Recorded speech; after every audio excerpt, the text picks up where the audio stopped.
You've been searching for the best way to generate passive income in your life and heard that real estate is a great way to do it. But you're tired of all the so-called gurus who are all talk and no substance. Get ready to celebrate because Kevin Bupp has spent 14 years successfully making it happen. This is the Real Estate Investing for Cash Flow podcast. Now, here's Kevin Bupp. Hey guys, Kevin Bupp here, and I want to welcome you to another episode of the Real Estate Investing for Cash Flow podcast, where our mission is to help you build and maintain massive amounts of cash flow through income-producing real estate investments. Now, our guest for this week's show is self-storage investor and developer AJ Osborne. Now, AJ has been in the self-storage industry since 2003. In 2012, he co-founded Bitterroot Holdings, which is the operator of the Keylock brand that operates 11 facilities throughout Idaho, Oregon, and Washington. Now, AJ holds a bachelor's degree in business from Brigham Young University and an MBA from the University of Phoenix. And so with that, guys, I'm super excited to get on to it with AJ. But before we do, we just have a few quick housekeeping items. And like I always do, I always like to take a moment to share my one personal, one professional best from the prior week. And so personal best being my wife and I and our two boys, we decided about a week and a half ago that we were going to take a little getaway. We are absolutely blessed to have two close friends that happen to have a lake house up in the northern part of North Carolina near the Virginia border. And it is a family home of theirs, a family property. And so we packed up the boys and the family in the truck, and we headed to North Carolina, basically to self-quarantine away from the crowds and what have you. And so it was a nice change of scenery. We basically kept to ourselves and had basically an entire lake and lake home to ourselves. And so it was just, again, a good change of scenery during these crazy times that we find ourselves in. So very blessed to have the ability to do that. As far as a professional best, last week, we also hosted our very first mobile home park industry town hall webinar, where we invited a number of experts onto the panel to discuss the state of the industry as it relates to the COVID-19 pandemic that we're dealing with here today. And so the webinar was an absolute success. We essentially threw it together, very short notice, only less than a week notice, and we had over 1,000 folks register for it. And so we've since decided to host these industry-related webinars every 2 weeks for at least the next couple of months as we work through this pandemic. And so if you have an interest in that, you can simply go to the show notes and click the link to register for that webinar. And again, it's mobile home park specific. So if you have any interest in the mobile home park or manufactured housing industry and you want to know, not only how to survive, but also thrive during these changing times. And be sure to, number one, sign up for the webinar. But number two, you might also want to go check out my Mobile Home Park Investing podcast. For those that don't know, I also host a weekly Mobile Home Park Investing podcast. You can go to iTunes or Stitcher Radio and type in my name or search it by the Mobile Home Park Investing podcast, and you'll be sure to find it. It's one of the top 10 real estate podcasts and has been for a number of years now. And one last thing before we get rolling here to the show with AJ, I want to remind you of the free 30-minute call that I offer each and every week. You can simply go to my website, kevinbupp.com, to sign up for that. This is where you can jump on the phone with me and talk about anything and everything your heart desires about real estate investing. There's no ulterior motive. I won't try to pitch you a coaching program or anything like that. This is just a way for me to connect and also give back. I've been doing these calls now for going on 6 years, and I get equal amounts of value out of these calls as do the folks that are signing up for it. And so I'd love to connect with you, whether you're brand new or a seasoned pro. I'd love to connect and talk shop. And so again, go to my website, kevinbupp.com, to get signed up. And so, guys, without further ado, let's get on to the part of the show that you've been waiting for, which is our interview with AJ Osborne. So here we go. Alrighty, guys, it is my honor to introduce my guest for today's show, self-storage investment expert, AJ Osborne. AJ, how's it going, buddy? It's going great. How are you doing, man? I'm doing awesome, man. The sun is shining, and I'm here with you recording this awesome podcast. So my life is really good. How about yourself? Same. I can't complain. Struggling time, but yeah. Silver linings, and I'm doing good, staying healthy, and right now, what more can you ask for? Yeah, that's it. I always like to say, in any challenging time, whether it's a pandemic, which again we've never experienced before, but now we're here, so we can't ever say that again. We've been there, done that. But things could always be worse, right? No matter what bad situation you find yourself in, things could ultimately always be many, many times worse. And so, just very grateful to be here, chatting with you, buddy, and I look forward to our conversation about self-storage today. So what I'd love to do, AJ, for folks that aren't familiar with you, that don't know who you are, your background, what have you, take a few minutes and tell us a little bit more about yourself and how you found yourself in the self-storage space. Absolutely. So I'm up here in the Northwest. We have storage facilities across 4 or 5 different states. We do developments, ground up conversions, big box stores. To most of our business is turning around, buying underperforming facilities and turning them around. Somewhere right around 1.3 million square feet. We love the asset class, love the industry. It's not where I got started. I actually from the insurance world, an insurance background. I sold insurance. That's kind of my upbringing. My father was an insurance salesman. I took his lead, and followed it. And I loved the sales. I loved sales just because at the time, I was in control of my income, which is not a lot of us can be, but I knew that as long as I could sell more, I could do stuff, I could, grow my income, I could set goals, I could try to achieve it. And so I loved it. I loved doing it. But I started to realize that I guess I thought that I was financially free from the standpoint I controlled my own time and my income. But I realized, after a while that I was really just on a really fast treadmill. I was making good money, but if I stopped, the payment stopped. Right. So then I realized, I'm really not financially free. And this got to me after a while. And so I thought, we want to diversify. So me and my dad started really talking about this. Like, we need to move our sales income into something else. The great thing about real estate is I don't want to say passive, because I think that word's kind of overblown. I agree. But the time separation component of the asset class. So we love that, right? And that's what draws most people to it. But I had a huge problem with the lack of I wanted to condense time and the lack of control over the revenue components of most real estate asset classes, or that's how I viewed it. I viewed it as like, okay, it's kind of one done, then you got to wait, you got to refinance, you got to pull, you got to get investor money, how that worked. And that's what led me to self-storage. Self-storage acted more like a business than a real estate asset class. And it does. It's more like retail, right? We got people coming in and out every single day. We sell insurance, locks, boxes, moving. We have however many units, different products to businesses, personal, wine storage, climate controlled for, pharmaceutical equipment, all this different stuff, right?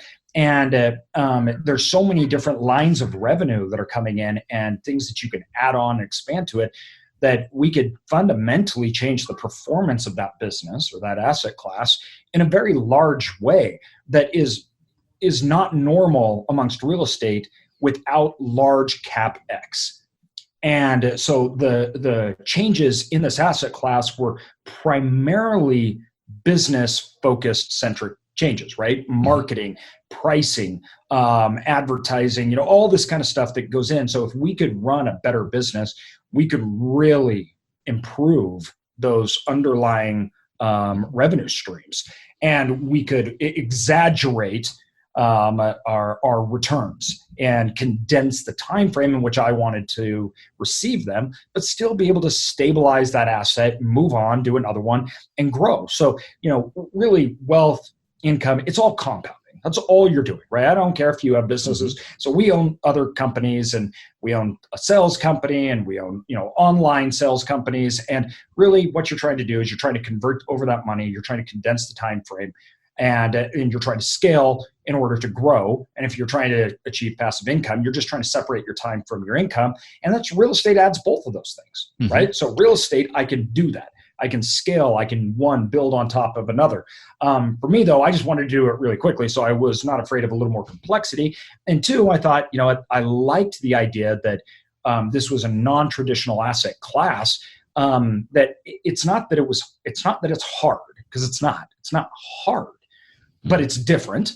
And therein lies the opportunity, though, that I really think you can capitalize on. It is my opinion, of course, but that self-storage offers probably the greatest opportunity for anybody coming in to real estate to increase their wealth and income. The reason being is self-storage has this totally different aspect of the economics that drive those revenue drivers and the overall industry, right? I mean, most of the industry is owned by mom and pops. They're older facilities that were built when how you operate and how you make money in self-storage was completely different just 20, 25 years ago. So there's a mass inventory on the market of individual mom and pop deals that can be bought, updated by business, things like that, turned around and really see increased growth and not be out there competing with massive syndicators and investment grade funds and all these things. So an individual can really get it. Now it is a little higher barrier of entry generally in cost, but there's just so much opportunity for someone to come into this industry while so much of it is fragmented still. It's consolidating, and it's consolidating quickly, but it'll take a while. Yeah, give us an idea. So I want to make sure that we unpack a good bit there. The first one being the market, right? As far as the fragmentation that still exists today. You mentioned that still a majority of the owners out there, a large percentage at least, are mom and pop owners. When this industry started, like the birthing of this industry, when were the first facilities built, in the 70s or early 80s? Yeah. Okay, late 70s. Yes, late 70s. Yeah, it's very, just like mobile home parks, very much a mom and pop driven business. However, over time, it's garnered the attention of private equity groups and institutional investors, and has since turned into a much larger business, and also driving the consolidation of the industry. And so, any statistics that you can share on as far as the number of facilities that exist in the U.S. today, and then of that number, what percentage is owned by mom and pops that might only own one or two facilities, it's about versus 70%, or is it really that 65-70%? Wow. Now you got to remember, 10 years ago it was like 80+%. Mm-hmm. So the consolidation that's happening is happening very quickly. And that's out like how many total facilities in the U.S.? Just approximate. Oh wow, geez, that's a hard one. I mean, you're talking more than McDonald's, 100,000 maybe, or combined. Yeah. So there's more facilities out there than McDonald's, Starbucks, and all these other like Kmart's, everything combined. There's more facilities out there. I don't even have an exact number, but there's, thousands and thousands. No, fair enough. And tens of thousands of facilities in the United States. Okay, got it. And so, with regards to these mom and pop operators, what is it more specifically? What is it? The old way of doing. You mentioned the old way of doing the self-storage business or running the self-storage business versus how it's run today. What are those big changes that you're able to identify and then ultimately change to drive that revenue and obviously create much more of an income stream with that property versus that mom and pop? It's interesting because you got to understand where self-storage came from. We were kind of a junkyard industry.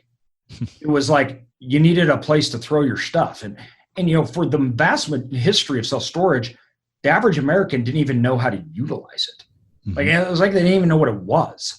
And so when you look at the utilization of self-storage over the year, it's kind of plateaued around 10, 11% of Americans utilize self-storage. But that's really taken a while to get up there. And now you have a lot of things like storage wars and things that have made it mainstream. But it used to be you build it and they will come. So there was a problem with institutional money. The first problem with institutional money was that they didn't have very good models to predict its performance through different economic cycles. It had never been through a long-term debt cycle, i.e. a Great Recession, Depression, things like that. And then two, the management of the facility was very unknown. And so it was like, listen, some operators perform a lot better than other operators, where it's hard to identify a lot of these things. So financing and institutional players, they kind of stayed back from it. Because it's almost like grabbing a tail of a tiger. Like, it's obviously enticing and it's awesome, but I'm not sure what to do when I get it, right? That changed a lot in the last 15, 20 years.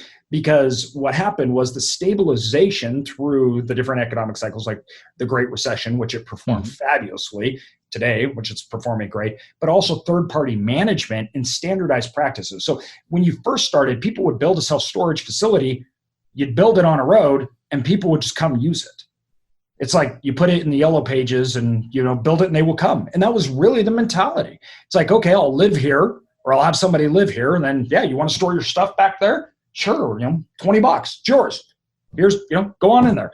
And that's how it was approached. And there's still a lot of operators today that's about as expertise as it gets. The manager sits there. If you come in, sure, I'll rent you a unit.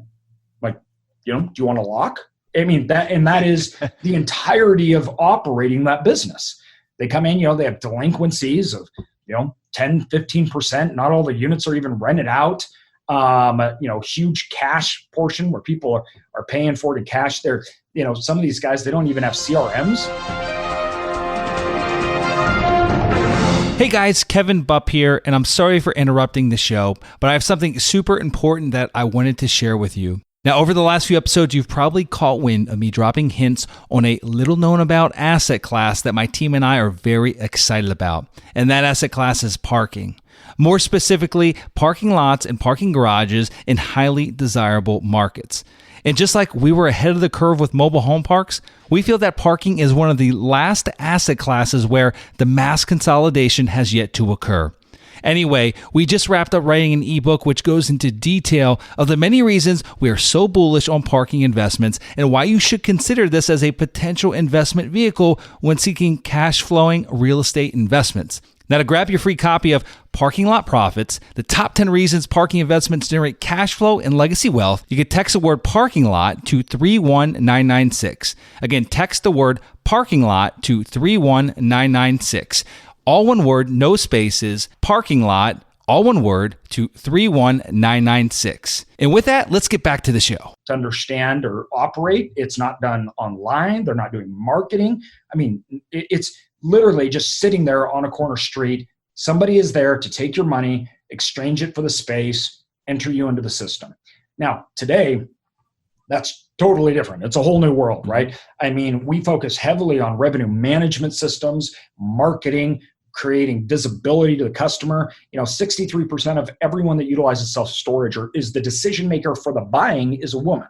So understanding that how you set up the environment of a self-storage facility, its cleanliness, its invitingness, right, is going to make a huge difference to customers. Two, it's an inelastic product, and you can find storage facilities that are a mile down the road, and one can have 30% higher revenue than the other, and it's still just a cement ground. There's no difference between the two.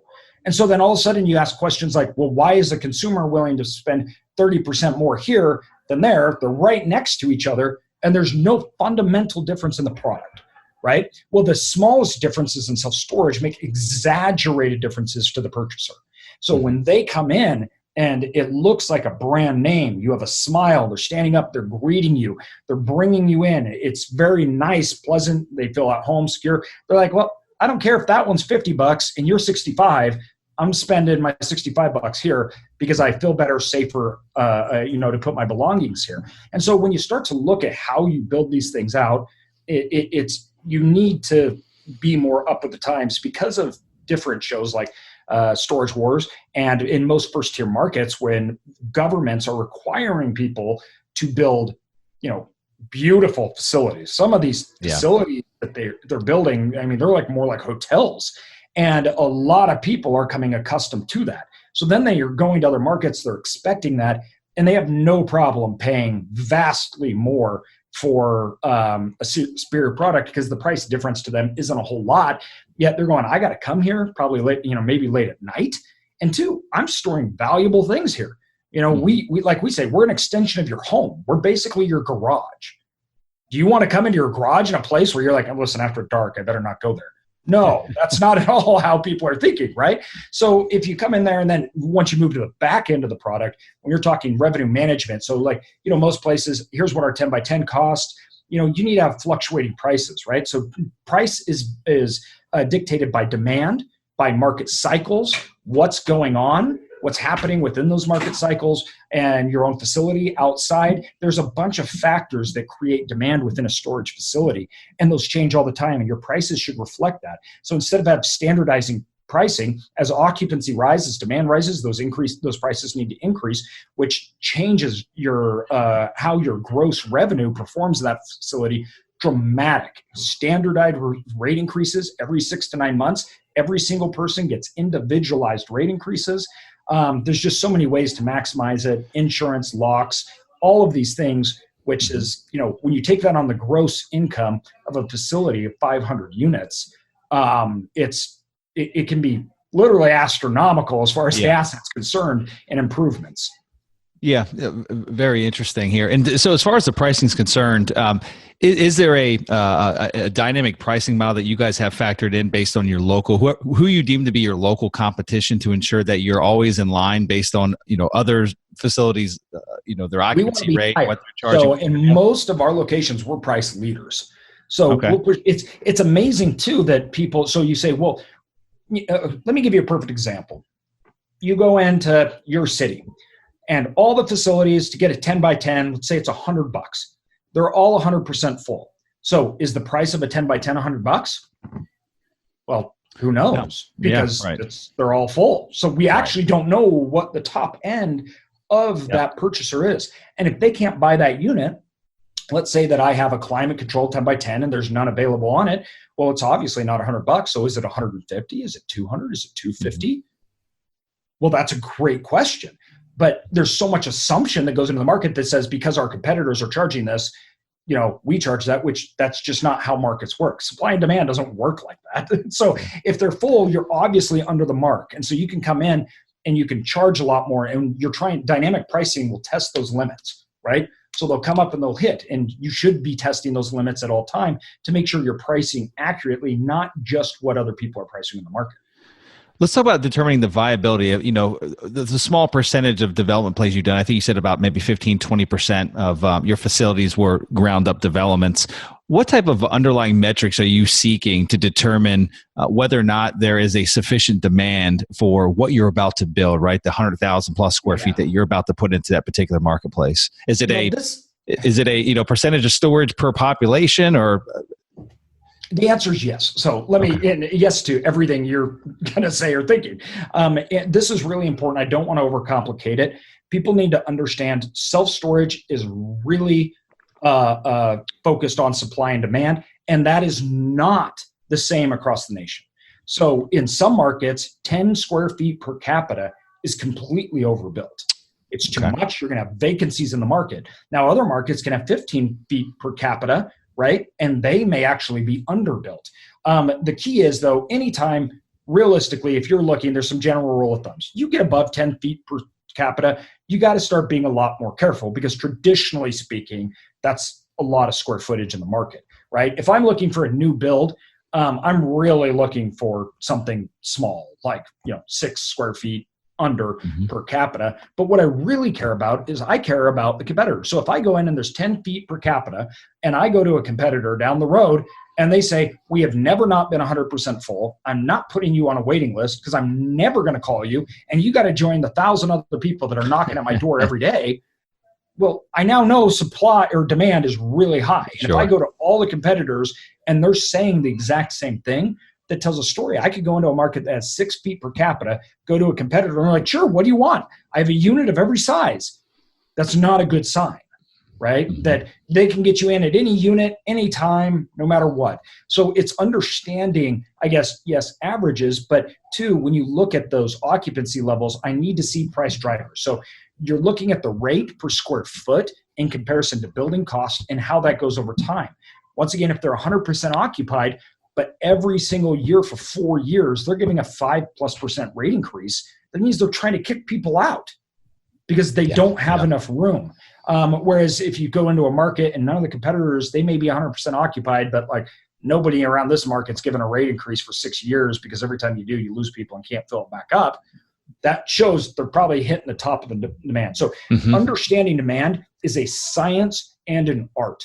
And those two things have to be combined. You really have to have a good understanding of the local markets, because your market derives of a 3 to 5 mile radius.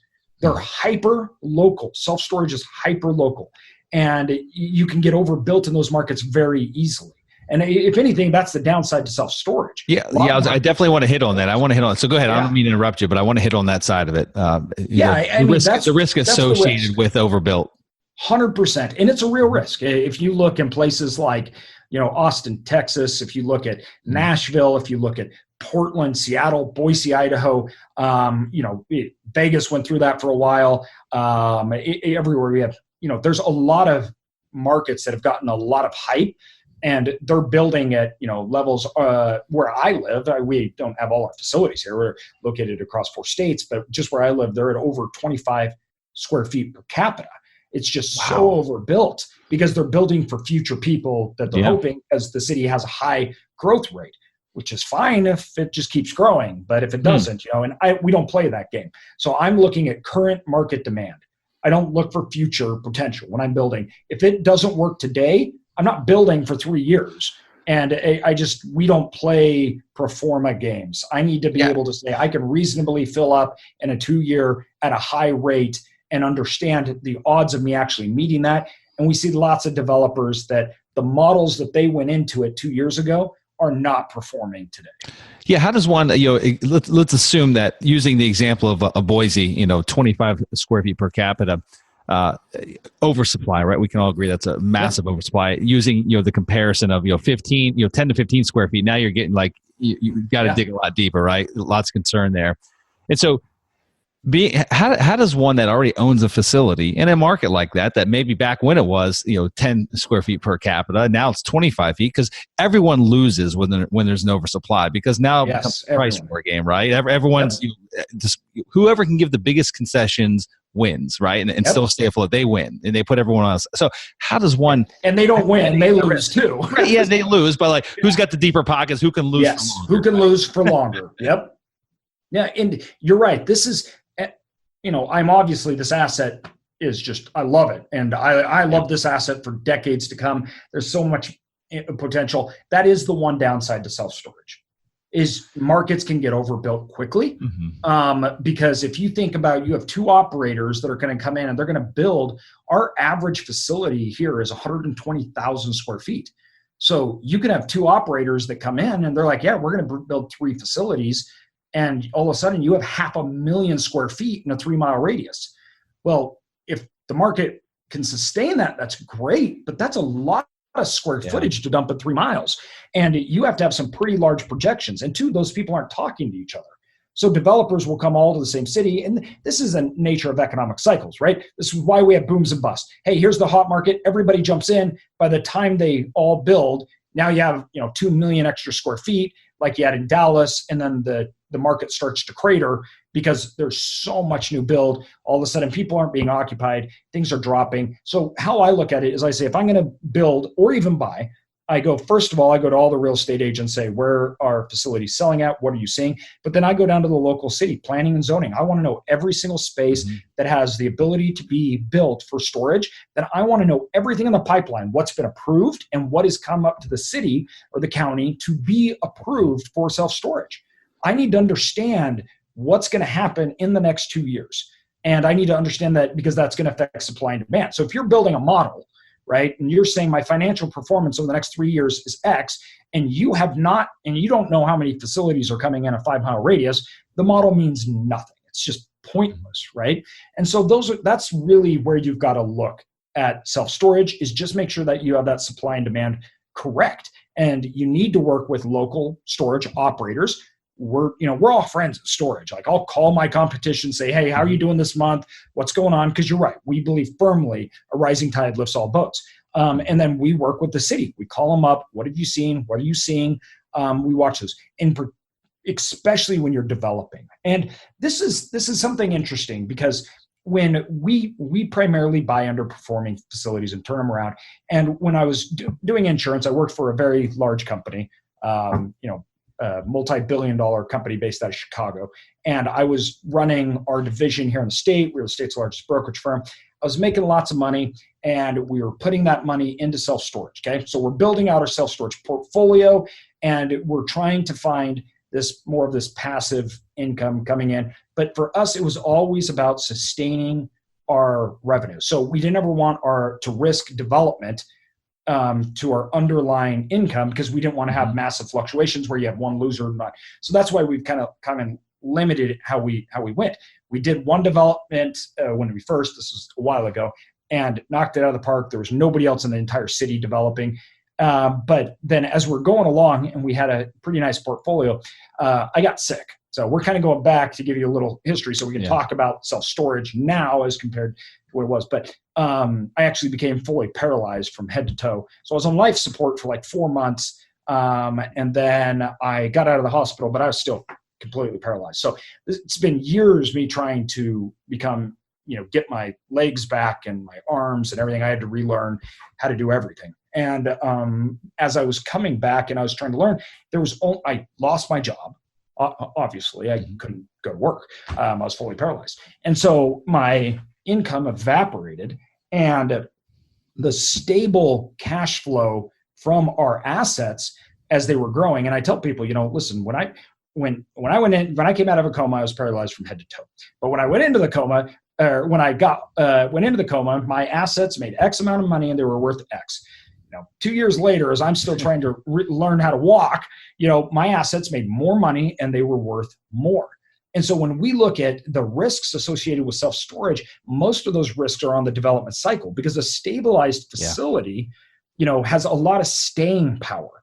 And so the risk time frame is between built and stabilization. That's the largest risk. Now, overbuilt markets will hit existing facilities. Yes, they will, right? Like if you're overbuilt, I'm going to have a hard time replenishing the churn of people moving out of my facility because we have churn. But it's nowhere near what happens to people that are in the middle of development. And so it's a different game when you're dealing on the development cycle to understanding how that facility is going to perform for you in the long run. Got it. I'd love to chat about some of the other ancillary income streams. You glossed over when you're kind of giving the comparison of how the mom and pop ran it versus today. Like what's the norm today, and other than the revenue generated from the renting of the square footage, the storage space. What are like the other top 2 or 3 ancillary revenue streams? Like when looking at it from a line item perspective, like what are the biggest product sales? You're talking boxes, locks, moving vans, things like that. One of the biggest ones though that we have is insurance. So we can get back like 80% of the premium that the insurance provides, which can be like $6-8 a month. Which you're saying, well, that's not a lot, but on a $50 unit, all of a sudden across 600 people on your growth. So those ancillaries, I usually like to say is around 6% of gross income for us. We almost mandate it. So you're looking, if I buy a facility and I know, we look for facilities that are under market as far as everything, service, operations, but pricing. And then you look and identify what's being charged to the top of the market. And this is your known upside, right? So I can say the market today is here, they're here. I can add that, and that's where I get my real growth. And then 6% of that overall is usually in product sales that are not being offered. And so I know I can get a 6% increase in revenue through insurance, product sales, whether that's locks, boxes, however, the different, because lots of storage facilities do things different. There's not a standardized way, but the typical ones, wraps, we even have carts that people can put their stuff on. And so you have some different products to sell, 6% of the revenue from there. So when we underwrite a facility, I'm looking for the lack of sales, right? I'm looking for the lack of increases on rental units. It's under market. So all of those things added up gives you a large boost operationally, because those are all operation, revenue management, product sales. I don't have to change anything to change those things, right? I really don't. Now there's how high you can push your value. That comes back to the value that you're giving to your customers, right? And this is the same as anything, apartments, anything else like that, right? Like, is it a nice place or is it a bad place? And there's some point of what you can charge for that. And so we just look at the existing market as far as I know what a known ceiling is, right? Now it could go up more, but I don't underwrite that because I don't know it. And then the difference, the price to the lower one, and that gap's where we make our money. I mean, and that's where we come in. That's where we get our moat, our margin of safety, is, that spread. We buy good deals that are good. I don't buy a deal at a zero cap and say it's okay because it's going to look good here, when I turn it around. No, we don't do things like that, right? When I buy a deal, it's going to be a good deal. It's going to be a good buy, and I don't need to do anything, and that'll have normal, acceptable returns. But when I'm done with it, just operationally, now a lot of ours we put a lot of CapEx into, but just operationally, it should be an amazing deal. And so our floor is good, but where the known, not, we'll get a 3% increase every single year for 10 years. It's not what we're talking about. Just the spread in the current market of that facility. This is what that's like X marks the spot, right? That's our term. So when I'm looking for acquisitions, that's it. Let's talk about finding those, right? I mean, being that 80% of your business or 85% of it is existing facilities, right? And you're amongst 4 different states. I don't know if there's select markets within those states, or if you're open to new markets, or if you're really just honing in on existing markets where you already have a presence. We're doing a build in the East Coast, an acquisition I have under contract in the Midwest, another one in Southern California.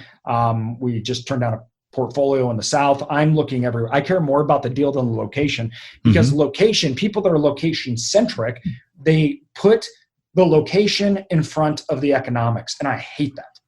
I hate that because they go, well, this is where I live. And I'm like, yeah, but economics doesn't care where you live. They don't even care what you like. If the deal is amazing in North Dakota, that's great, right? And now, if it's in Southern Florida, yeah, I'd rather be in Naples, right? I'd rather take my trips down to go visit my asset in Naples. But the returns don't care that Naples has a nice beach and North Dakota is, North Dakota. But that's what I'm going after. So when you look at these regional markets, I'm hyper focused on supply and demand. And that's our first step. And then we go into those markets and deals. So I view it as a deal funnel. And we get our deals from 2 parts when we're looking at sourcing deals. 50% of our deals have come from brokers, all off market. And then the other 50% has come from us hitting the phone, making calls, and finding areas that we like, and networking, right? Somebody calls, hey, I've got a great deal. We've never bought an on-market deal. Our funnel's not set up that way. But we have our top end funnel, the economics, which is just our first thing, right? If the market's oversupplied, gone. So I shouldn't say this first thing. We have our qualifications, 60,000+ square feet on a main road. Meets that, then we move into the market. If the market is really competitive, we have increase in price, we can move on. Then from there, we get down into things like operationally, like what's the upside? And then it filters down. If it meets all our qualifications there, then we say, yeah, this is one that we would want to make a move on.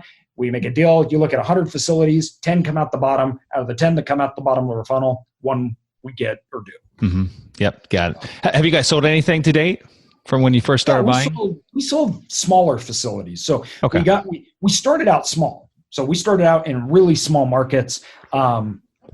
You can't even call them 3rd-tier markets or 4th-tier markets. I mean, markets where, here in Idaho, we have more grizzly bears. I think they call them frontier markets, right? Yes, exactly. That's exactly right. They're frontier markets. They're on the side of mountain ranges and there's nothing. And we bought these small facilities, 15, 20,000 square feet, but we learned on them. They were great. Yeah. We understood the economics, and then we buy another one. So we sold off 4 or 5 of our smaller facilities and moved all up into larger facilities as we grew and as time went on. But really, we have no intentions of selling. We really don't. We want to buy and hold everything for the long term. I'm glad you backed up and gave me a little bit of a premise of what that looked like in the beginning, buying smaller facilities, what have you.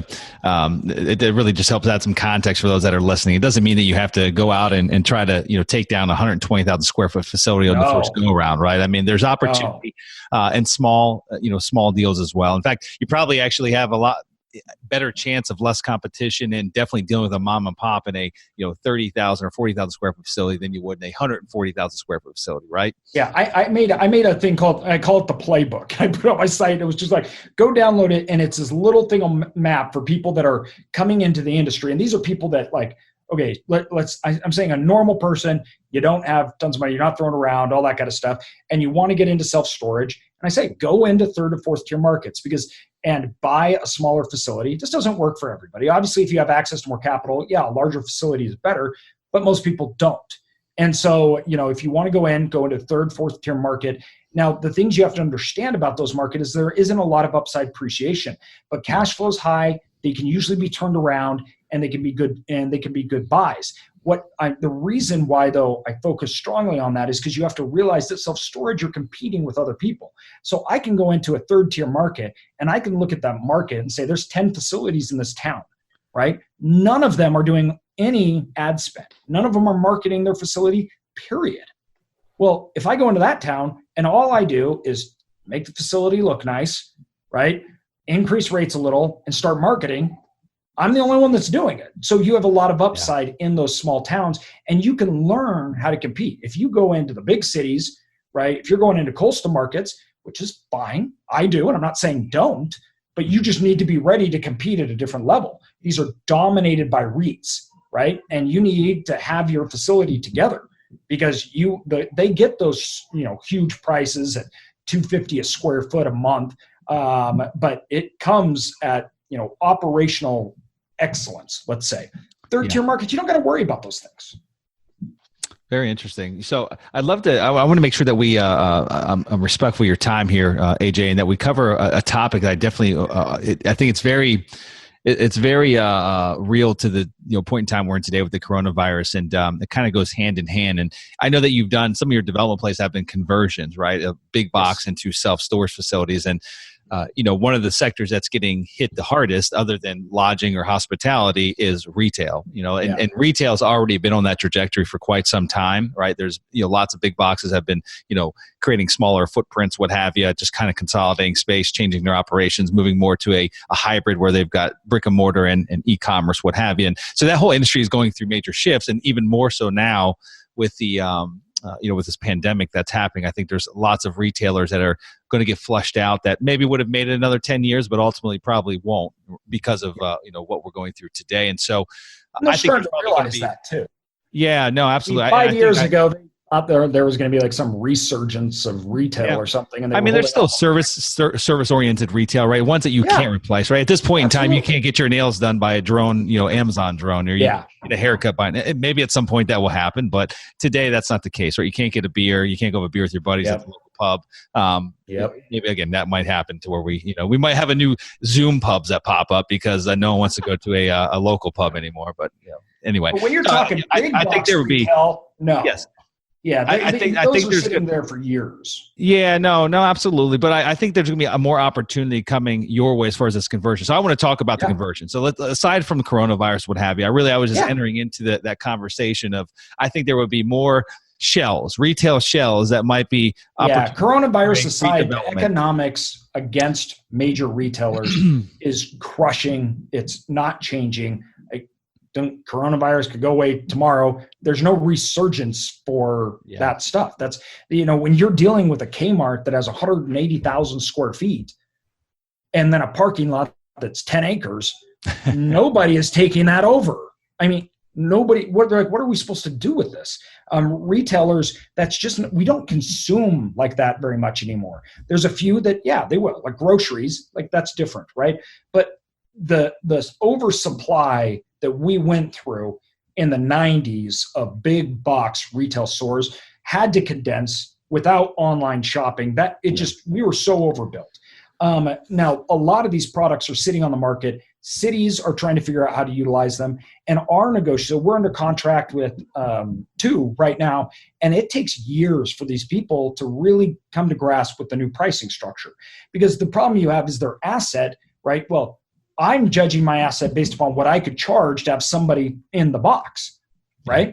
And you have to have a conversation that you go, but that's never happening. So we have to readjust the valuation, right? So the model that values your retail asset is wrong because the premise of how the revenue is derived is wrong. And that's been a very difficult thing for these landlords to realize. When you come out and say, this is worth 20 million, and I say, actually, it's worth 7, that's a pretty big gap. Right. And that's how the one that we did, our partner who started negotiations, he's years before, like 5 years to even get them to the point where they were willing to come down on price. And then cities too, they were like, we don't want self-storage here. But then the cities are realizing no one's going to take this. The landlords are realizing no one's going to take it. And actually self-storage makes a perfect asset in those buildings and location. So we're getting the building in question that you're mentioning here. What was it prior? What was the last retailer that was in there? It was a bankrupt Super Kmart. Okay. Got it. So we're looking mainly at Sears, Kmart's, Toy Stories, those things, or Toys R Us, Toys R Us. And those big box stores that most of them are declared bankruptcy and they're just shedding them, right? It's just now getting them off the market and there's no one that's going to come back. Like retail is not gone. Retail's not going anywhere. It's not what this is. But there is a certain segment of retail that isn't viable in its current stance. And, we see a lot of this repurposing of this retail, and self-storage does lend to it. And it lends to it very well. And so now this is preference though. Just because it's a conversion doesn't mean that it's a good deal. So we've walked away from a bunch of them that you can't ever make it. Maybe we'll go back to them, maybe not. But a lot of people think, oh, if I'm buying a conversion, that means it's a good deal. But there's a lot of cities where you can buy the land, extremely cheaper than you could ever buy this building and everything else for. So it doesn't pencil. But there's some great downtown locations that have big box stores that otherwise we couldn't have gotten into before because the city wouldn't have let us in. And your land you probably couldn't have gotten in. And now they have this problem, and we can be a solution. So repurposing it for a different solution, the cities, now they're having that conversation, and we're having this discussion. There's a better, more viable use of that product than, first of all, sitting empty, but also than it was before. And that's a conversation that I think 8 years ago, no one was having. It was just people didn't want to talk about that. And now we are. Yeah, probably one of the most interesting conversions I've seen. A good friend of mine owns self-storage facilities. I think I brought this up when we talked a couple of weeks ago, AJ, is it was a Dillard. It was part of a mall, but it was a big box Dillards that had been converted that they had purchased from the developer, which quite interesting, right? Yes. that was the first for me. I have not seen a conversion of that type, attached to a larger scale mall. Yeah, I actually haven't. I've heard of them done, but we've never done it because that adds a total different complexity. And I'd actually love to talk to them and see how I did it, because when the most of the problems that you run into with those is it's the other lease agreements attached to the other people. So they actually have to allow you to come in. And most of the time they say no. And so that's amazing you got that done, because it's actually not the property, the city, nor the landowner that's the problem. Right. Yep. It's actually the lessees that are the tenants that are the problem in that. So there's a lot of opportunity in the space on that side. But I think really the technology that's moving in is changing this asset so much from an automation standpoint, how people view the product, that we're going to see storage, it's already happened, but we're going to see it in a totally different way in the coming years. And the products that are coming online, it's completely different. And I think people are more accustomed to it. They're liking it more. And the expectations have changed out of this junkyard industry into something completely different. And as this change sweeps over for the next 20 years, individuals have a lot of opportunity to capitalize on it. Yeah, no, absolutely. Great points. And again, want to be respectful of your time here. We'll make sure that we get through the rest of the segment here. And so moving on, AJ, I'd like to enter what I call the lightning round. So I'm going to get a little personal with you, right? We're going to get a little intimate and let the listeners know a little bit more about you and, what's in that brain of yours. So the first one, biggest fear. Scary. Biggest fear. Biggest fear. Wow. Coming from being paralyzed, you'd think that would be it, but it's not. I think it's just, I'm a parent. Biggest fear. I just have to say first most, losing a child. Yeah, absolutely. Can't imagine it. Yep. How about one biggest regret? Oh, biggest regret. That's a tough one. I'm not one that really lives in the past. I don't like that at all. Good. But if I had to say biggest, you don't have to have one. It's hard because I haven't thought about it. I agree. Yeah. You know what? Honestly, if I had to say biggest regret, it was probably that I didn't start investing in storage sooner, because if I could have, I wish I would have started when I was 5. But. No, agree. How about most influential business book that you've read? Okay, this is a different one, I think, than probably most people, but I don't know if you've ever read Ego is the Enemy by Ryan Holiday. I have not, no. So Ego is the Enemy he has a couple books that are fantastic bestsellers. Ego is the Enemy is one of his best one, but also The Obstacle is the Way. They're kind of two books. And The Obstacle of the Way and The Ego is the Enemy, you buy them both. They're amazing. They're short reads, but it just goes into how, our ego is just like, it just kills us and everything we're trying to achieve. It works against us. And The Obstacle is the Way is the counter of that, showing just how every single obstacle that we have actually isn't just makes us stronger, but it actually becomes the way we move forward. So you have to be able to approach those obstacles in a way that they are shaping the way that we move forward. They're showing you the path, not the way, they're not the problem. They are the path. And that is a very important way to change our mindset. And especially in real estate investing and the world we live in, change is just inevitable. We need to embrace it. We need to run after it. And if you can control yourself, you can control how you look at life, how you tackle things, and how you shape your own life. And so I just love those 2 books. I think I love it. Guys, I'll be sure to put those in the show notes. I have not read them myself, but I'll make sure they're in the show notes for you. And then moving on here, outside the daily work grind, AJ, what do you do to decompress? Decompress. I like everything outdoors. I am, I live in Idaho, so the Rocky Mountains. I fly fish, ski, and backpack. And as long as I get to do those things, play with, and have my kids with me, I'm happy. Good deal. How about the one thing you can't live without?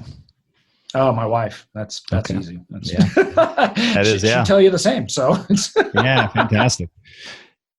What would, waking up one day, just decide no longer you want to do real estate, you don't want to be in self-storage, you need a plan B. What would that plan B look like for you? Where would you end up diverting your energy and focus? So, that is such a good question, because I didn't plan on self-storage either. I planned on insurance, and that changed. I'm a huge believer in progress. I like anything that allows me to become better, challenge myself, and to move forward. That's why I'm a huge believer in investing and passive income. The separation of time and money, the more time you get, the more you can improve yourself, others around you, and the more you can not be a liability to society, but an asset. And when I look at that, I would probably go on the same way, just other ways that I can improve my life and those around me. And I believe economically is the way to do it, because they get to choose, but you're empowering them. So I would go into something that could help other people, and allow me to build something and help others. So entrepreneurship, 100%. Awesome. Good deal. Now, you shared a lot of great information, lots of gold nuggets already today, AJ. And what I'd love to ask you before we say goodbye here is, if you had just one last final gold nugget of wisdom or advice that you could leave with the listeners here today that might motivate and inspire them as they progress in their own path to financial freedom through real estate investing, what would that last gold nugget be? Last gold nugget that I would leave anybody is, one day I decided to go out for a run, and I ran for like a mile or something like that. 3 days later, I was on tubes, paralyzed from head to toe. And anything that I wanted to do was now done. My time had come, and we didn't know if I would, first of all, if they were going to pull the plug, if I'd ever get off life support. And then 2, after that, we didn't know if I'd use my arms, hands, walk, or anything ever again. So don't wait for tomorrow, because tomorrow you're going to be on tubes. Or you just do things now, do them today. Tell those that you love them, and do. Just start making action. Don't hold off investing. Don't hold off, put off financial future in front. Nothing is in the future, because the future is unknown. Today's all you got. So use it, and use it wisely. I love it, brother. I appreciate you sharing that as well. And I know that you've been working on a project behind the scenes, a new book. So please let our listeners know about the book, when it's coming out, and what it's about. Yeah. So we should be, I think, next month, and it's all about self-storage. We're making a complete guide on how we transit working income into passive income through self-storage, how to do it right, and how to have, large returns in this asset class that can be stabilized forever. And it really is a walkthrough. I'm trying to show everything, how you find deals, how you underwrite, which is really the important thing, as in real estate, is really finding true value, stabilize, and then run them, whether you want to run them yourself or hire somebody else, but how you can build a system out of this and build a portfolio. We have a portfolio of over 100 million. And what we do today, we did it the exact way to get started. So it's a system that can be repeated as big as you want it to go. And we make an outline in that book of how to do it. And so you could just come to the site, Self-Storage Income, give your email and stuff, and we'll release it there. Okay. I was going to ask you, what's the best website to find you at, or to get more information about you and what you do and your company and the book and all that good stuff? Yeah, selfstorageincome.com, and then AJ Osborne, Instagram, Facebook. Follow me. You can see our projects. We're doing stuff. You can reach out to me directly. I take calls, answer. Just give me a call. I'm happy to help people. I love it. I think it's awesome. So Self-Storage Income, once again, email me, Instagram, message me, AJ Osborne. I should be AJ Osborne Self-Storage. You trust me. Google it. You'll find me.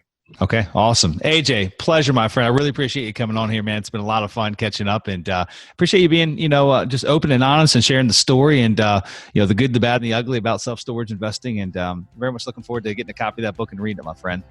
Happy to. Thank you. I appreciate it. Thanks for having me on. All right, guys, thank you for tuning in for this week's show. And until we meet again next week, this is your host, Kevin Bupp, wishing you huge success. You guys take care.